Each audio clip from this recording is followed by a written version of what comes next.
اللہ الرحمن الرحیم۔ السلام علیکم ورحمۃ اللہ وبرکاتہ۔ میں محمد اسامہ سرسری آپ کی خدمت میں حاضر ہوں۔ صرف و نحو آسان کورس سبق نمبر 22 ہے۔ اس سبق میں ہم انشاءاللہ اسم متمکن اور اس کی تمام قسموں کو تفصیل کے ساتھ پڑھیں گے۔ دیکھیں، لفظ کی دو قسمیں ہیں، بامعنی اور بے معنی۔ پھر بامعنی لفظ کی دو قسمیں ہیں، مفرد اور مرکب۔ پھر مفرد جس کو کلمہ بھی کہتے ہیں، اس کی تین قسمیں ہیں، اسم، فعل اور حرف۔ پھر اسم کی دو قسمیں ہیں، معرب اور مبنی۔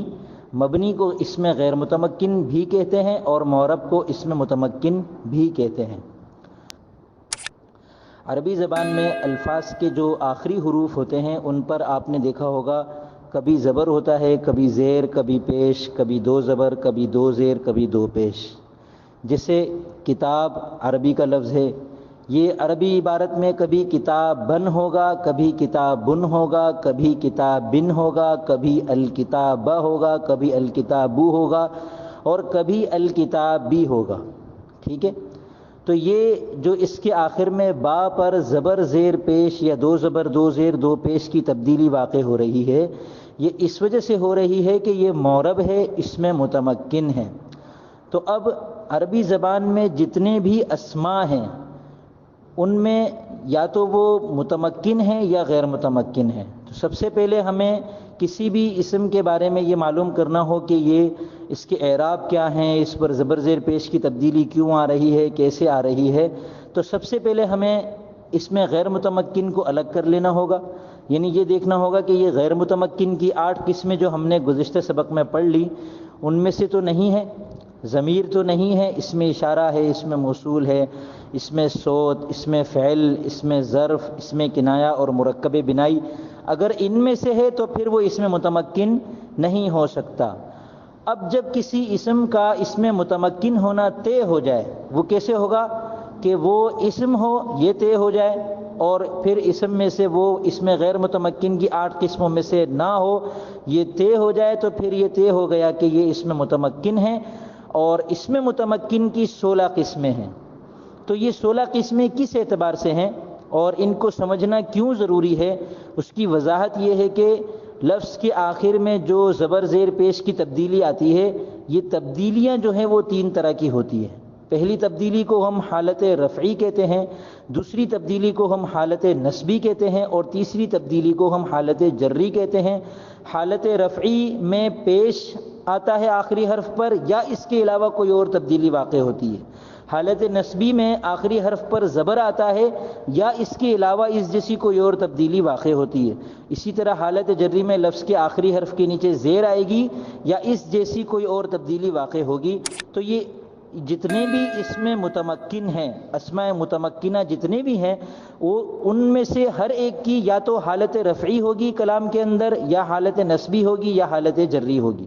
حالت رفعی کب ہوگی؟ جب وہ مرفوعات میں سے ہوگا یا وہ منصوبات میں سے ہوگا تو پھر وہ اس کی حالت نصبی ہوگی، یا پھر وہ مجرورات میں سے ہوگا تو اس کی حالت جری ہوگی۔ اب یہ مرفوعات، منصوبات اور مجرورات کیا ہیں، ان کی تفصیل انشاءاللہ ہم آئندہ اسباق میں پڑھیں گے۔ مختصراً یہاں بتا دیتا ہوں میں سمجھنے کے لیے، تاکہ ایک حالت ہمارے سامنے آ جائے۔ تو لفظ کی جو 3 حالتیں ہیں، جب ہمارے سامنے یہ ظاہر ہو جائے گا کہ یہ مرفوع منصوب مجرور میں سے جو ہے تو وہ کس طرح ہے، تو پھر جب ہم 16 قسموں کو پڑھیں گے اور ان میں ہم کو یہ بتایا جائے گا کہ پہلی قسم کی حالت رفعی اس طرح آتی ہے، حالت نصبی اس طرح آتی ہے، حالت جری اس طرح آتی ہے، تو یہ صورتیں ہمارے سامنے ہوں گی تو سمجھنا ہمارے لیے آسان ہو جائے گا۔ ٹھیک ہے، تو دیکھیں جملہ فعلیہ جو ہوتا ہے اس کے اندر ایک فعل ہوتا ہے، ایک فاعل ہوتا ہے، اور اگر فعل متعدی ہو تو ایک مفعول بہ بھی ہوتا ہے۔ مثلا زید نے کتاب پڑھی تو اس کی عربی بنے گی قرأ زید الکتاب۔ اب قرأ فعل ہے، ٹھیک ہے، تو یہ ہماری بحث سے خارج ہو گیا۔ لیکن قرأ فعل کا فاعل جو کہ زید ہے، فاعل ہونے کی وجہ سے یہ مرفوع ہے۔ یعنی جو بھی کسی فعل کا فاعل ہوگا وہ اس کی حالت رفیع ہوگی، اس کے آخر میں یا تو پیش آئے گا یا پیش جیسی کوئی ایسی چیز آئے گی جو ہم کو اس میں متمکن میں 16 کی 16 قسموں کی الگ الگ بتائی جائے گی کہ بھئی اس کی حالت رفیع اس طرح آتی ہے، اس کی حالت رفیع اس طرح آتی ہے۔ تو اس مثال میں جو زید لفظ ہے اس کی حالت رفیع پیش کے ساتھ آتی ہے۔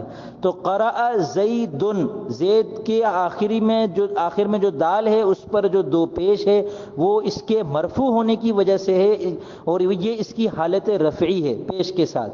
اور یہ مرفوع کیوں ہے؟ کیونکہ یہ فاعل ہے اور فاعل مرفوع ہوتا ہے، ٹھیک ہے۔ اسی طرح جو فعل کا مفعول ہوتا ہے وہ منصوب ہوتا ہے۔ قرأ زید الکتابہ، الکتابہ جو ہے یہ مفعول ہے، مفعول جو ہوتا ہے وہ منصوب ہوتا ہے، اور کتاب جو منصوب ہے تو اس کی حالت نسبی آخری حرف جو کہ با ہے اس کے اوپر زبر کے ساتھ آ رہی ہے، ٹھیک ہے۔ حالت نسبی اور طرح سے بھی آتی ہے، وہ ہم انشاءاللہ اس میں متمکن میں پڑھ لیں گے۔ اب رہ گیا مجرور، یعنی حالت جری جو کہ عام طور پہ کسی لفظ کے آخری حرف کے نیچے زیر کے ساتھ آتی ہے اور اس کے علاوہ دیگر صورتوں میں بھی آ سکتی ہے۔ تو مجرورات عربی زبان میں صرف 2 ہیں، اس کے برعکس جو مرفوعات ہیں وہ 8 ہیں، منصوبات 12 ہیں، ان کے لیے ہم کو باقاعدہ الگ سے سبق تیار کرنا پڑے گا، سننا پڑے گا، سمجھنا پڑے گا۔ ان کے برعکس جو مجرورات ہیں وہ صرف 2 ہیں، ایک وہ لفظ وہ اسم جس کے شروع میں حرف جر آ جائے، حروف جارہ 17 ہیں عربی زبان میں، آپ ان کو یاد کر لیں۔ اور میں آپ کو شعر سنا دیتا ہوں، یہ شعر آپ کو لکھا ہوا بھی نظر آ جائے گا۔ باء تاء کاف لام واو منذ مسخلا رب حشا من عدا فی عن علا حتی الا، یہ 17 حروف ایسے ہیں جو حروف جارہ کہلاتے ہیں جب یہ کسی اسم پر داخل ہوتے ہیں۔ داخل ہونے سے مراد یہ کہ جب ان کے فوراً بعد کوئی اسم آتا ہے تو وہ مجرور ہوتا ہے، اور مجرور اس کی حالت جری کیسے آتی ہے وہ ہم 16 قسموں میں پڑھیں گے۔ اور اکثر جو حالت جری ہے وہ آسان سمجھنے کے اعتبار سے اگر ہم کہیں تو آخری حرف کے نیچے زیر کے ساتھ آتی ہے۔ اب ان میں سب سے پہلا جو حرف ہے حروف جارہ میں سے مثلا با زیر بی ہے، تو اب یہ اگر باللہ یعنی لفظ اللہ پر داخل ہو جائے، جیسے اعوذ باللہ من الشیطان الرجیم، باللہ، دیکھیں لفظ اللہ کی آخری حرف جو کہ ہا ہے اس کے نیچے جو زیر آ رہی ہے وہ با جارہ کی وجہ سے آ رہی ہے۔ اسی طرح بسم اللہ، تو یہ بسم اللہ کے شروع میں جو با زیر بی ہے یہ بھی حروف جارہ میں سے ہے، اور اس کے بعد لفظ اسم ہے، اسم کا ترجمہ ہے نام، یعنی اللہ کے نام سے، تو با کے بعد جب اسم آیا تو اس کے آخری حرف جو میم ہے اس کے نیچے زیر آ گئی، بسم اللہ، یہ جو میم کے نیچے زیر آ رہی ہے یہ با کی وجہ سے آ رہی ہے، با حروف جارہ میں سے، میم اس کی وجہ سے مجرور ہے، اور اسم جو ہے وہ اس کی حالت جری زیر کے ساتھ آتی ہے آخری حرف کے نیچے، ٹھیک ہے۔ تو یہ ہو گئی کسی بھی لفظ کی 3 حالتیں، حالت رفعی، حالت نصبی اور حالت جری۔ تو یہ تو تھی تمہیدی بات اس میں متمکن کی 16 قسموں کو سمجھنے کے لیے۔ اب اس میں متمکن کی 16 قسمیں کیوں کی گئیں؟ کیونکہ عربی زبان میں جتنے بھی اسماء ہیں جن کے آخری حروف میں تبدیلیاں واقع ہوتی ہیں، حالت رفعی، نصبی اور جری کے اندر الگ الگ تبدیلی ہوتی ہے، وہ تبدیلیاں دراصل 16 قسم کی ہیں، ٹھیک ہے۔ حالانکہ وہ تبدیلیاں 16 قسم کی نہیں ہیں، لیکن الفاظ کو جب ہم نے ان کی کیٹیگریز کو الگ الگ کیا اور علماء نحو نے جب ان میں غور کیا تو انہوں نے دیکھا کہ یہ 16 قسم کے اسماء ہیں، اگر ان کو سمجھ لیا جائے تو ان میں سے ہر ایک کے بارے میں وہ بتا دیں گے کہ بھئی اس کی حالت رفعی ایسے آتی ہے، نصبی ایسے آتی ہے اور جری ایسے آتی ہے، ٹھیک۔ اب یہ 16 قسمیں کیسی ہیں؟ یہ جو نحو کی کتابوں میں 16 قسمیں موجود ہیں، ان کو یاد کرنا سمجھنا بہت مشکل لگ رہا ہوتا ہے طلبہ نحو کو۔ اس کی وجہ یہ ہوتی ہے کہ ان میں سے کچھ قسمیں بہت مشکل ہیں، کہ سب سے پہلی قسم ہی جو کہ مفرد منصرف صحیح ہے وہ انتہائی مشکل ہے، دیکھنے میں بہت آسان ہے لیکن اس کو ایک بالکل نئے طالب علم کے لیے سمجھنا اس کے لیے سب سے زیادہ مشکل ہے مفرد منصرف صحیح کو۔ اور جو نحو کی کتابیں ہیں وہ شروع ہی مفرد منصرف صحیح سے ہو رہی ہوتی ہے، ہم یہاں تھوڑا سا ترتیب کو بدل کر ان کو سمجھتے ہیں۔ تو ان 16 قسموں کی ہم اولاً 3 قسمیں بناتے ہیں۔ پہلی قسم آسان ترین، یہ 5 ہیں، دوسری قسم آسان، یہ 8 ہیں، اور تیسری مشکل اقسام، یہ 3 ہیں۔ اب دیکھیں 16 میں سے صرف 3 قسمیں مشکل ہیں جن کو ہم بعد میں اگر سمجھ لیں تو پہلے آسان کو سمجھنے میں ہمارے لیے کوئی رکاوٹ نہیں ہوگی۔ اب آسان ترین اور آسان اور مشکل، یہ فرق میں نے کیسے کیا یہ میں آپ کے سامنے وضاحت کر دیتا ہوں۔ آسان ترین کا مطلب وہ 5 قسمیں جن کے الفاظ مخصوص ہیں، سب سے پہلی قسم ہے الو. یہ پوری عربی زبان میں صرف ایک لفظ ہے الو.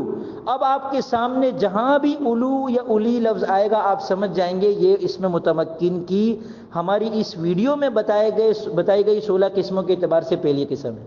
اچھا، دوسری قسم صرف 2 لفظ ہیں، اثنانی اثنتانی. 2 کو عربی زبان میں اثنان کہتے ہیں. اگر 2 مذکر ہیں تو اثنانی، 2 مؤنث ہیں تو اثنتانی. ٹھیک ہو گیا؟ تو یہ بھی کتنی آسان ہے. صرف اثنان اور اثنتان ان 2 لفظوں کو سمجھنا کوئی مشکل نہیں ہے. پوری عربی زبان میں جب بھی اثنانی اثنتانی اثنینی اثنتینی آئے گا تو ہم سمجھ جائیں گے کہ یہ آسان ترین قسموں کے اعتبار سے دوسری قسم ہے.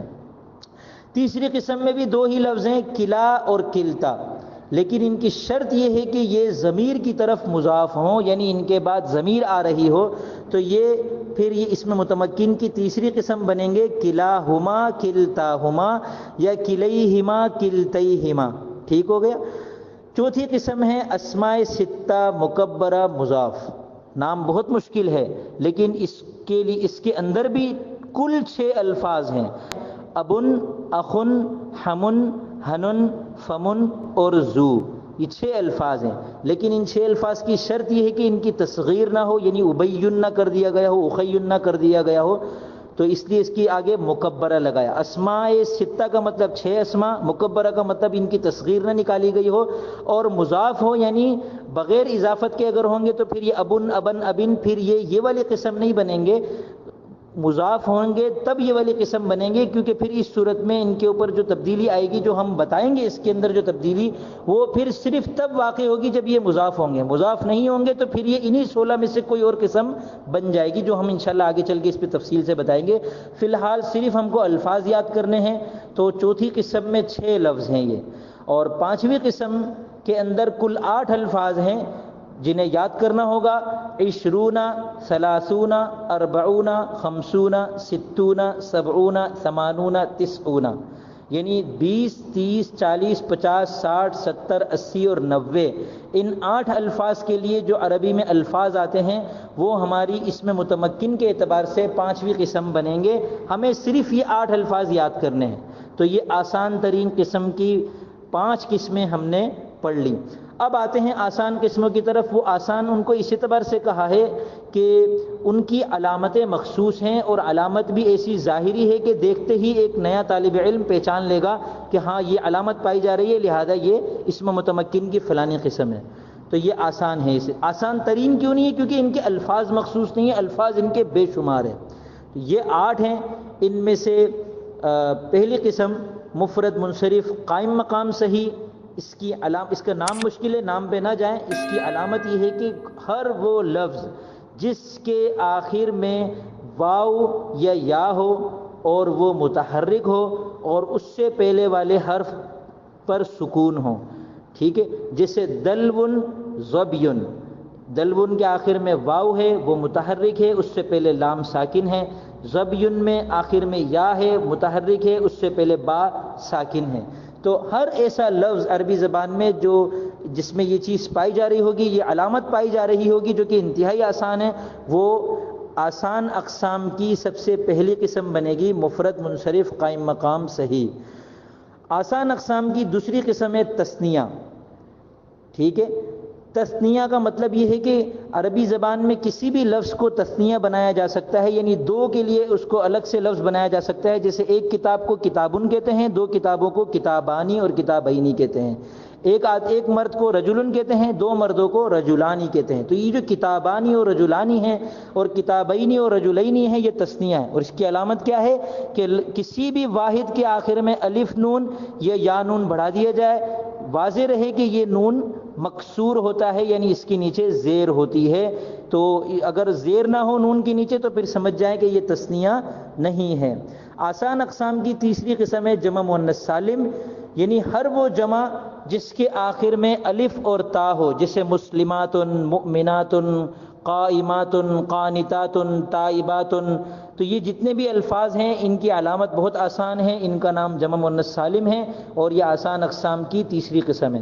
آسان اقسام کی چوتھی قسم جمع مذکر سالم ہے، اس کی علامت بھی بہت آسان ہے، کسی بھی لفظ کے آخر میں واو اور نون مفتوح یعنی جس نون پر زبر ہو وہ بڑھا دیں، جیسے مسلمون، یا اور نون مفتوح بڑھا دیں جیسے مسلمین۔ تو کوئی بھی ایسا لفظ جس کے آخر میں واو نون یا نون ہو وہ جمع مذکر سالم ہے اور آسان اقسام کی چوتھی قسم ہے۔ آسان اقسام کی پانچویں قسم وہ ہے کہ کسی بھی لفظ کو مضاف بنایا جائے اور یا متکلم کو اس کا مضاف الیہ بنایا جائے۔ یا متکلم کیا ہوتا ہے؟ ایک ضمیر ہے جس کا ترجمہ ہے میرا یا میری۔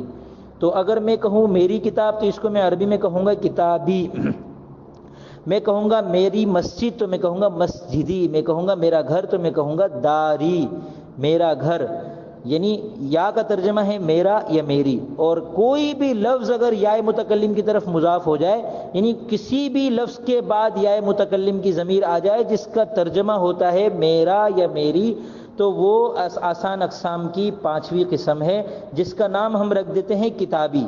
ٹھیک ہے، ہم کتابی بول کر یہی قسم مراد لیں گے۔ آسان اقسام کی چھٹی قسم جو ہے وہ آسان اقسام کی دو قسموں سے مل کر بنی ہے جو اس سے پہلے گزری، چوتھی اور پانچویں، یعنی جمع مذکر سالم اور کتابی، ان دونوں کو اگر ملا دیا جائے تو آسان اقسام کی چھٹی قسم بن جاتی ہے۔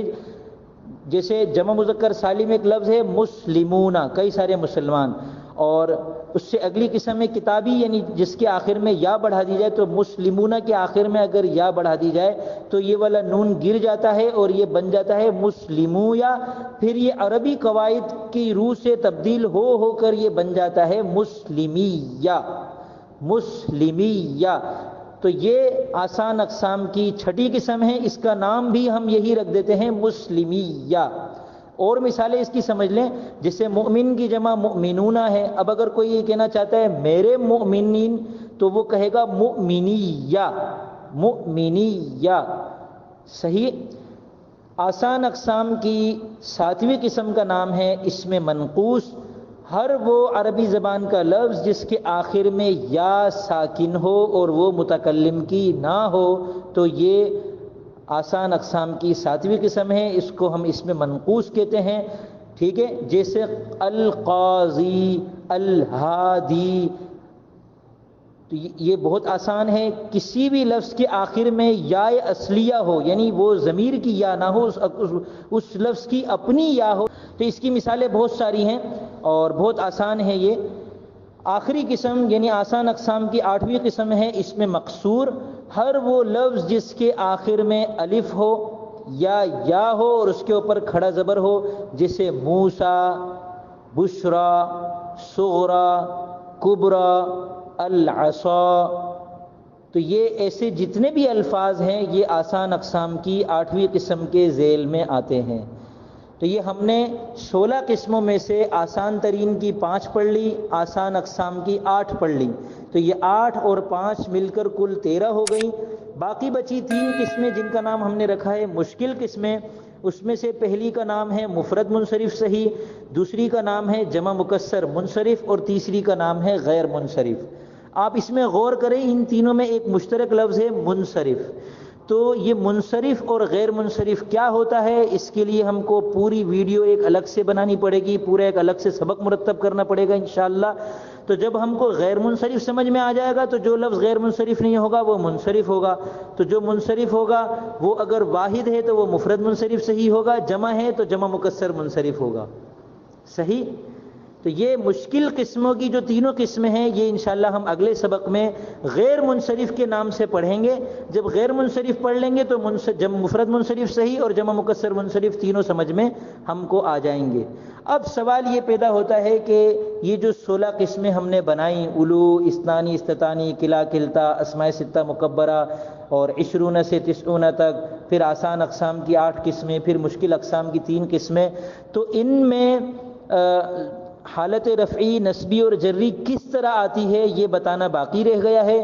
یہ انشاءاللہ ہم غیر منصرف کو سمجھ جانے کے بعد پھر ہم اس کی حالت رفع نسبی اور جری کو الگ سے ویڈیو میں سمجھیں گے۔